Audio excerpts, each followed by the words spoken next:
ya kuta za kanisa, na kukaribisha basi tuendelee tena na somo letu. Mara ya mwisho kipindi kilichopita tulijifunza habari za kanisa, watu kuelewa kwamba kanisa ni nini, na nikaeleza kanisa ni nini, kwamba sio shirika ama sio taasisi. Kanisa ni kiumbe kinachoishi, na nikaeleza msingi wa maandiko ama chimbuko la kanisa, neno kanisa.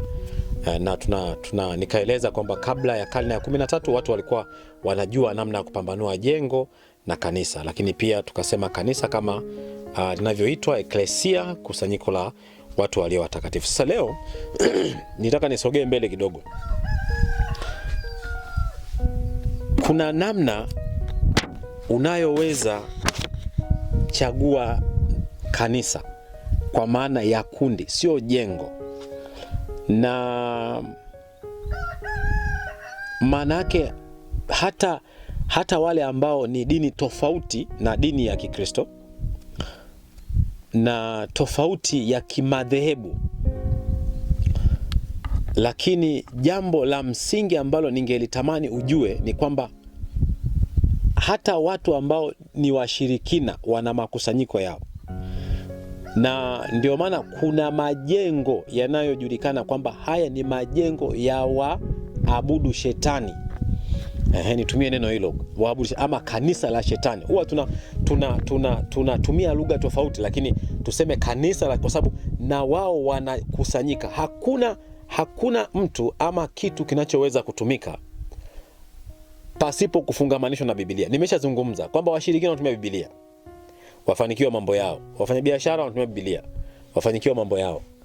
Wanasiasa wanatumia Biblia, wafanikiwa mambo yao.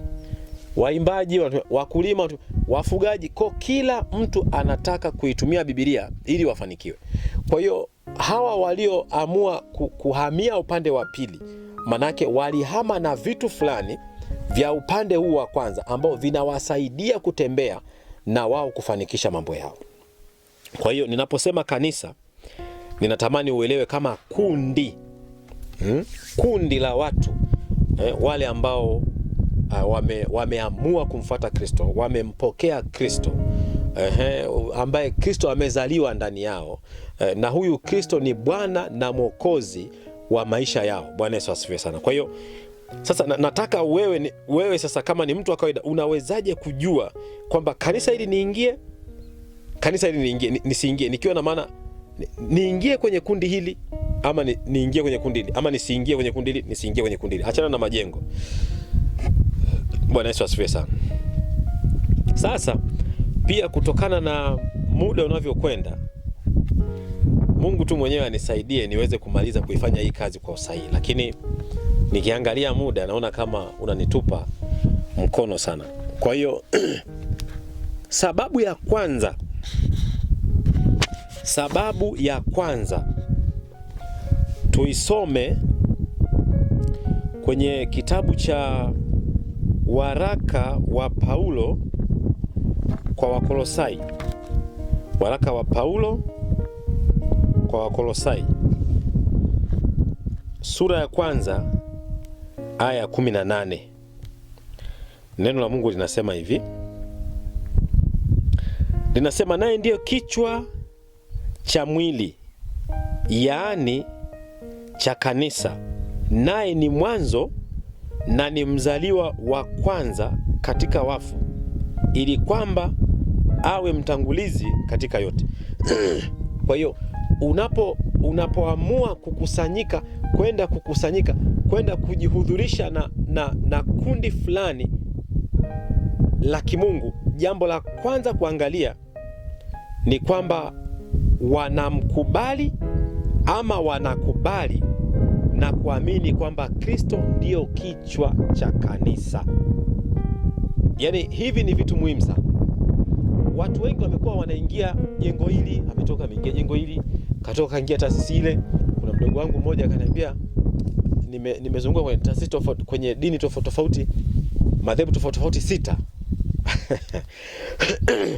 na uwe makini sana.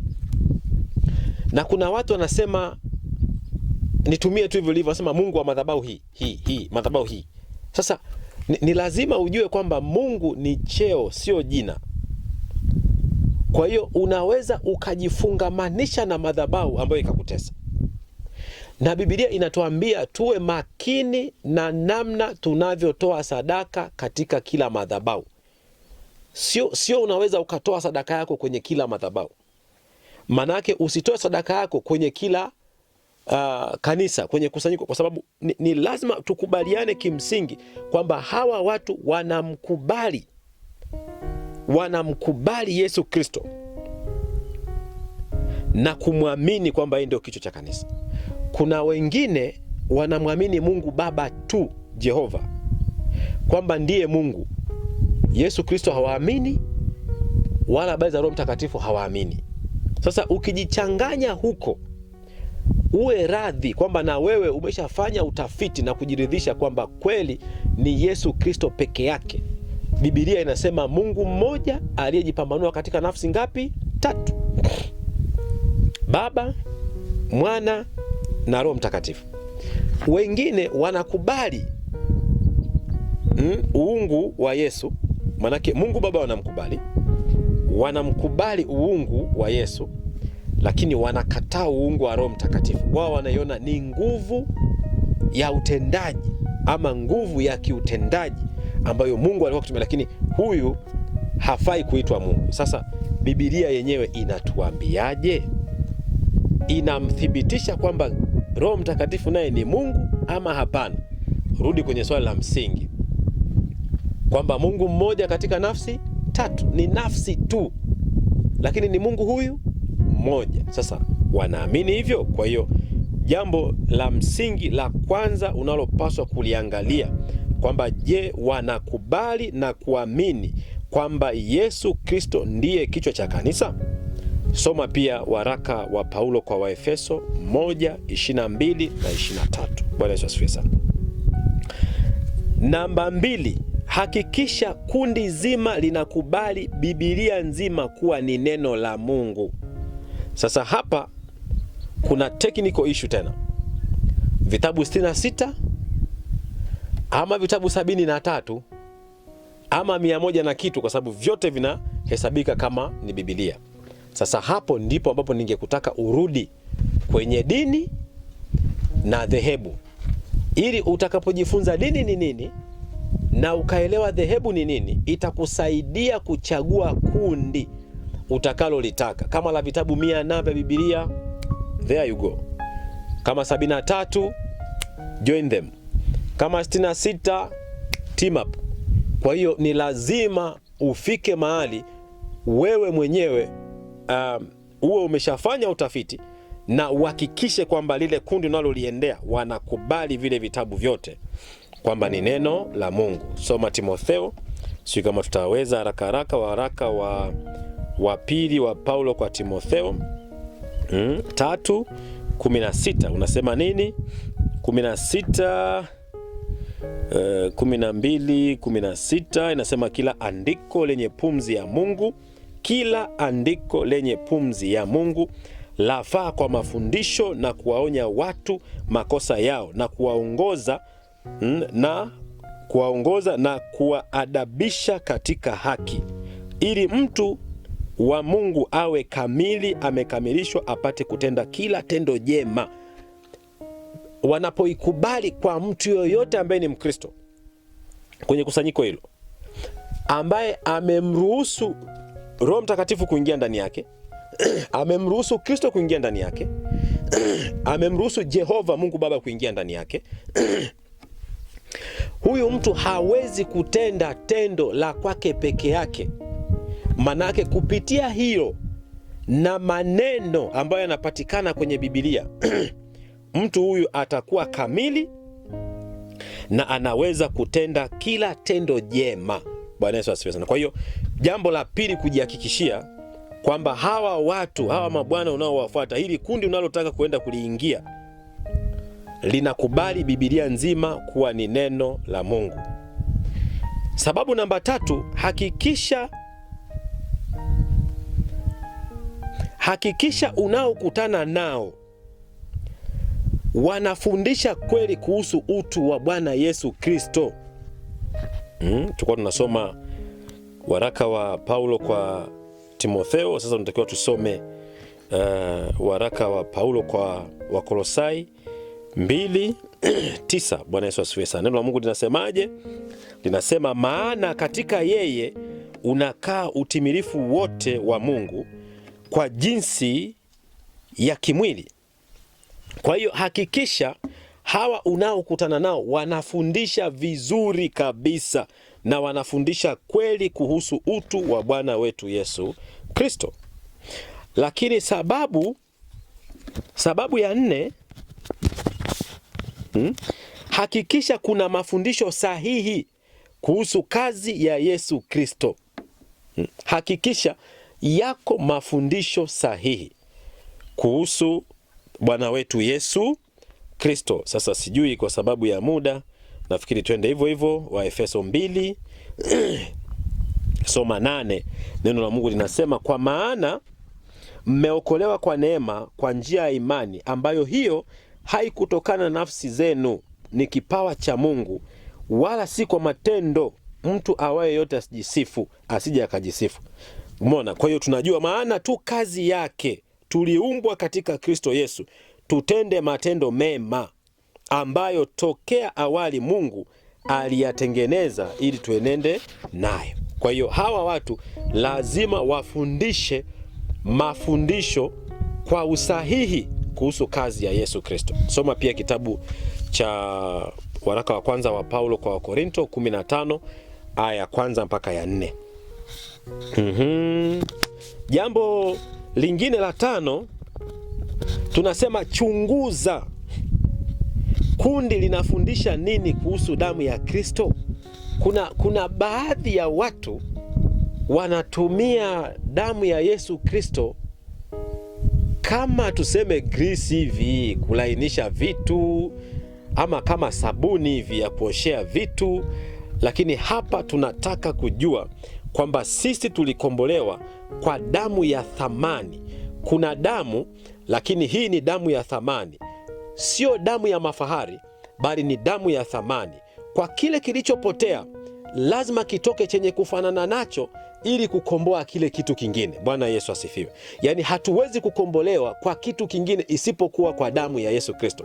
Kwa hiyo watu wengine wanahubiri, wanafundisha kwamba wanasema damu ya Yesu inanena mema, damu ya Yesu si inafanya nini, damu ya Yesu inatakasa, damu ya Yesu si inafanya nini. Kwa hiyo hayo yote tunataka uyasome na uchunguze kwa ukamilifu kwamba wanafundisha kwa usahihi kuhusu damu ya Bwana wetu Yesu Kristo. Soma waraka wa Paulo kwa Wagalatia 6 mpaka 9. Anasema, na sababu ya kuwa mnamwacha upesi hivi yeye aliyewaita katika neema ya Kristo na kugeukia injili ya namna nyingine. Anasema, wala si nyingine, lakini wapo watu wawataabishao na kutaka kuigeuza injili ya Kristo. Lakini ijapokuwa sisi au malaika wa mbinguni atawahubiri ninyi injili yoyote isipokuwa hii tuliyowahubiri, na alaaniwe. Umeiona? Anasema, kama tulivyotangulia kusema na sasa nasema tena, mtu awaye yote akiwahubiri ninyi injili yoyote isipokuwa hii mlioipokewa, na alaaniwe. Mara 2 unaposoma waraka wa Paulo kwa Wagalatia, unaposoma ule mlango wa kwanza, unaposoma aya ya 6 mpaka ya 9. Aya ya 8 inatamka laana kwa atakayefundisha tofauti na wale walivyofundishwa, lakini 9 pia inarudia, anakazia kwamba hawa mabwana walaaniwe. Bwana Yesu asifiwe sana. Sasa chunguza kwa makini kundi linafundisha nini kuhusu, kwa sababu wengine wanafundisha mambo yao, wengine wanafundisha maji, wengine wanafundisha mafuta, wengine wanafundisha chumvi, wengine wanafundisha divai, sijui wengine wanafundisha nini hivyo. Kuna wengine mafuta ya kupaka, wengine mafuta ya kunywa, wengine chumvi ya unga, wengine ya mawe. Sikatai. Swala langu rudi pale pale, elimu ya maarifa inayoangamiza taifa. Yaani hapa ndio pana issue. Na Wakristo wengi sio wasomaji wa Biblia. Mungu anaweza akakupa maono juu ya jambo fulani, sio dhambi, lakini atakupa na mafunuo juu ya jambo lile. Na haiwezekani Mungu akamfungua kila mtu kwa njia hiyo hiyo. Vinginevyo tungekuwa na viwanda vingi sana vya hayo mambo. Yaani wanaotengeneza divai, viwanda vingejaa. Hapo Dodoma hapo pana mashamba. Mimi mwenyewe nalima hapa zabibu zile. Sikikamulio tu kile, labda ningetafuta namna ya kukamua ile pale na namna ya kuifilter vizuri. Ningesema bwana, hii ni zabibu, sasa enenda ukatakasike kama vile alivyotakasika Naamani. Bwana Yesu asifiwe sana. Kwa hiyo kuna mambo tunataka kuangalia kwamba wanafundisha iliyo kweli kuhusu damu ya Bwana wetu Yesu Kristo. Soma pia waraka wa Paulo kwa Wakolosai 1:14. Namba 6, hakisha waumini wote ni washirika wa mwili wa Kristo, wasiwe wamejimegamega ama kuna matabaka. Maana kuna wengine wanakaa ngambo hii, alafu kuna wengine wanakaa ngambo ya pili. Ukimuuliza huko anakuambia mimi huku hapana, ila upande huu hapa sawa. Kuna mmoja nilimuuliza akasema mimi vyote walivyoviandika sivitumii kwenye Biblia, lakini nafikiri wengine wanaweza wakala tu. Kwa hiyo na mambo kama hayo. Sasa anasema hivi, ukisoma ule wa Korinto, waraka wa kwanza wa Paulo kwa Korinto 12:12, anasema maana kama vile mwili ni mmoja nao una viungo vingi, na viungo vyote vya mwili ule navyo ni vingi, ni mwili mmoja. Vivyo hivyo katika Kristo, vivyo hivyo na Kristo. Kwa maana katika Roho mmoja sisi sote tulibatizwa kuwa mwili mmoja, kwamba tu Wayahudi au kwamba tu Wayunani, ikiwa tu watumwa au ikiwa tu huru, nasi sote tulinyweshwa roho mmoja. Bwana Yesu asifiwe. Kwamba viungo vingi lakini ni mwili mmoja. Jambo hili ni muhimu sana. Nitakuja kufundisha baadaye. Jambo hili ni muhimu sana. Nitakuja kufundisha tu kwenye wokovu, kwamba mtu anavyompokea wokovu, kwa sababu watu wanaamini kwamba kumpokea wokovu basi karama pekee ambayo mtu anaweza kawa nayo ni kunena kwa lugha, kwamba usiponena kwa lugha wewe hufai. Lakini hapo kuna matatizo makubwa, na namna ya kuyasafisha hayo iko kazi. Na ndio maana nasema kwamba watumishi wa Mungu, sisi ambao tunafanya neno la Mungu, tujihadhari sana, kwa sababu mwisho wa siku tutakinywa kikombe ambacho hatukuta. Hii kazi sio yetu. Mwenye kazi yupo na yeye ametupa maneno yake kama mafundisho ya kuwafundisha watu wengine. Kwa hiyo tusifundishe yale ambayo ni ya kwetu binafsi, ya kutoka mfukoni. Unataka jambo fulani unafanya, unataka jambo fulani unafundisha, watu wanafanya. Lakini sisi tunahitaji kwamba watu wote wawe ni washirika ama washiriki wa mwili wa Bwana wetu Yesu Kristo. Namba 7, tunasema usiingie kabisa katika kundi lijulikanalo kuwa si la waamini. Na hapa nafikiri nimeshafundisha kwenye Wakristo ni watu namna gani. Kuna Wakristo majina, kuna Wakristo familia, kuna Wakristo ukoo, kuna Wakristo utaifa. Unawiwa kuchunguza kabisa kwamba ni Wakristo wa namna gani unaotaka kuambatana na kuchangamana nao. Ikiwa Wakristo hao sio waamini. Unajua, ukienda wenzetu nje wameenda sana, wameenda mbali tofauti na sisi. Sisi tunauliza kwamba wewe unasema mimi Mkristo, mimi Mkristo Mluteri, mimi Mkristo Msabato, mimi Mkristo si Mwanglikana, mimi Mkristo si nini. Unajisikia kama sifa hivi. Lakini wenzetu hawako huko. Wana believers and non-believers. Achana na hizi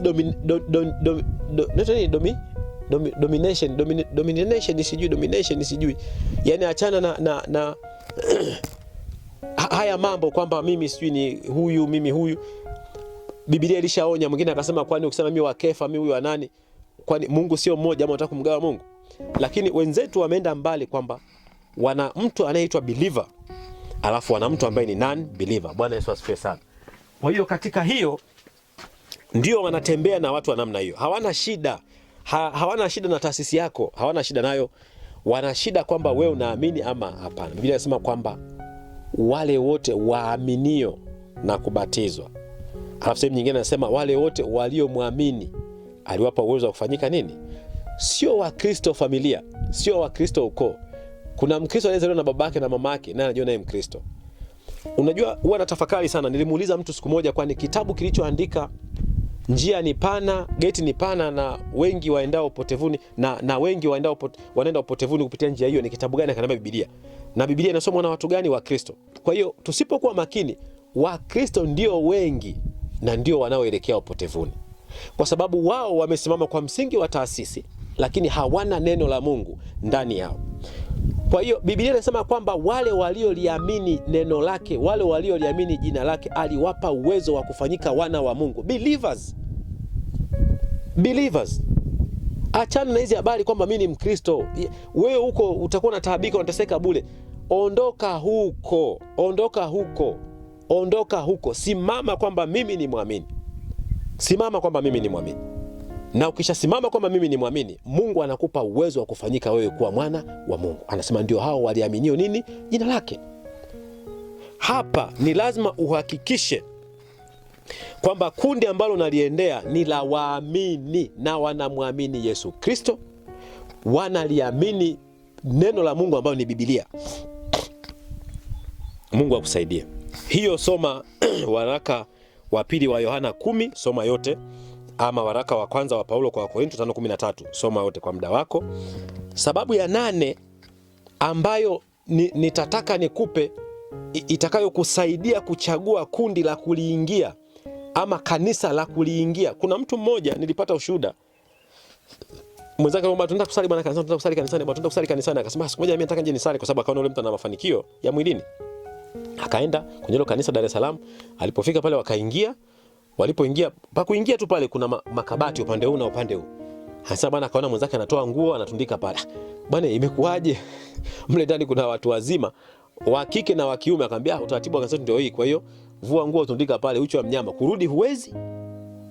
Ikabidi yule bwana kinyonge atoe aweke pale, watu wanakuona jinsi ulivyo, unasali ukiwa uchi wa mnyama, ukitoka unaenda zako. Nilikuwa nashuhudiwa, ukitembea huko kuna watu wanashuhudia vitu vya namna hiyo, unaweza ukajifunza. Bwana Yesu asifiwe sana. Lakini hakikisha mamlaka ya Roho Mtakatifu inakubaliwa, na hii ni ile ambayo kuna hata dhehebu za zenyewe tu, madhehebu ya Kristo yenyewe tu yanakinzana. Hawa wanasema Roho Mtakatifu ni Mungu, hawa wanasema Roho Mtakatifu sio Mungu bali ni nguvu ya utendaji. Kwa tayari wameshaachana. Sisi wa Luteli, ama mimi ni Mluteli. Sasa sizungumzii kwa niaba ya Kiluteli kwa maana taasisi. Huwa tunafika tunasali, tunasema kuna imani ya mitume, sali ya baba yetu si nini. Wanasema si naliamini si nini si kitu gani, na muamini Roho Mtakatifu si nini, sio washirika watakatifu si na vitu gani nini. Huwa kuna sala ya tunasema tusali sala yetu ya imani. Baba yetu aliye mbinguni, jina lako si nini, ufalme wako uje, ufanyeje, na muamini Mungu mmoja, kanisa moja si la nini, lililo moja tu, ushirika wa watakatifu, ondoleo la dhambi na kufufuliwa kwa mwili.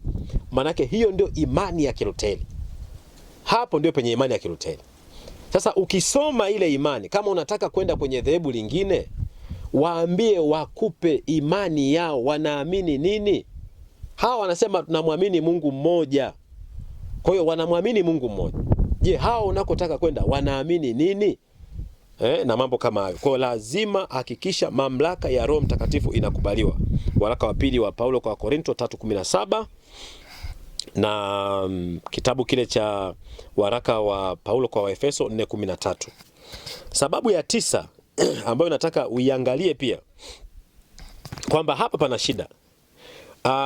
Kwamba waamini wote ni makuhani. Ili neno kuwa kuhani ni wale watu waliompokea Kristo kuwa Bwana na Mwokozi wa maisha yao. Biblia inawaita kama ni nini? Ni makuhani. Na mtu mmoja alifundisha somo moja kwamba kama kuhani kila mtu anayo kazi ya nini? Ya kufanya. Tukisoma ile Petro wa kwanza mlango wa 2, tusome aya ya 5. Aya ya 5 nasema, ninyi nanyi kama mawe yaliyo hai mmejengwa muwe nyumba ya roho, ukuhani mtakatifu, mtoe dhabihu za roho zinazokubaliwa na Mungu kwa njia ya Yesu Kristo. Kwa hiyo hapa hawa wote hapa nilipishana na mwalimu wangu kidogo, nikawa ninamchokonoa kidogo. Kuhani Mafuru kule Mwanza, yeye anajiita kuhani, na kuna wengine wanajiita kuhani. Kwa hiyo lakini pia alinijibu jibu fulani ambalo nafikiri wakati fulani yeye mwenyewe atakuja kulielezea. Lakini wale wote waliompokea Kristo kuwa Bwana na Mwokozi wa maisha yao, wale wote Biblia inasema kwamba kama mawe yaliyo hai, yaliyokataliwa na wanadamu, bali kwa Mungu ni teule na yana heshima. Haya mawe ukiendelea kusoma huku mbele huku, anasema ninyi nanyi, maana jiwe hili tunalijua, anasema ninyi nanyi kama mawe yaliyo hai mmejengwa muwe nyumba ya roho.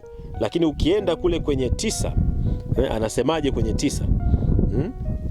Anasema bali ninyi ni mzao mteule, ukuhani wa kifalme, taifa takatifu, watu wa miliki ya Mungu. Kwa hiyo hawa wote waamini walioko mle ndani wana hivi vitu.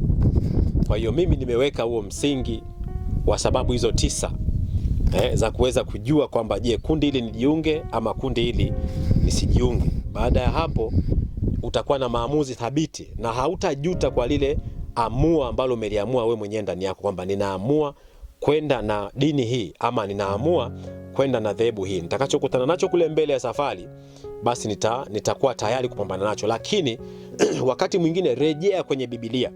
Isome Biblia, achana na ushabiki wa dini na madhehebu. Soma Biblia, ukaielewe Biblia inataka nini. Wakati mwingine soma dini zingine pia. Mimi nimesoma dini takriban 15 na kinagaubaga nikasoma takriban dini 40 za dunia. Shintonism, nini huko nyingi tu, nyingi sitaki kuzitaja zote. Lakini unaweza ukajua msingi wao uko wapi. Na mimi ninachokiamini ni nini? Je, hiki ninachokiamini na Biblia inavyonifundisha? Maana Biblia sio ya Wakristo. Mtu yoyote anaweza kaa na kuwa na Biblia. Ni sawa na vitabu vingine vya imani. Naweza nikaondoka leo nikaingia kwenye maktaba yao nikanunua nikaondoka. Kwani lazima niwe wa dini ile? Lakini kuna vitabu ambavyo ni very potential, nafikiri wanaweza kawa na vificha, lakini hivi ya kawaida tunaweza tukawa tunajua. Kwa hiyo nimekupa mambo 9 yanayoweza kukusaidia kujua kwamba kwenye kundi hili niingie ama kundi hili nisiingie. Mungu wetu wa mbinguni akubariki. Nikutakie wakati mwema. Tukutane katika vipindi vinavyofuata. Amina.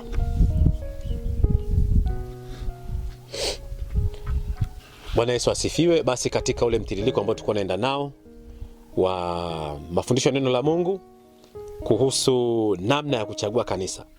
Unaweza ukachagua kanisa kama kundi ama jumuiko.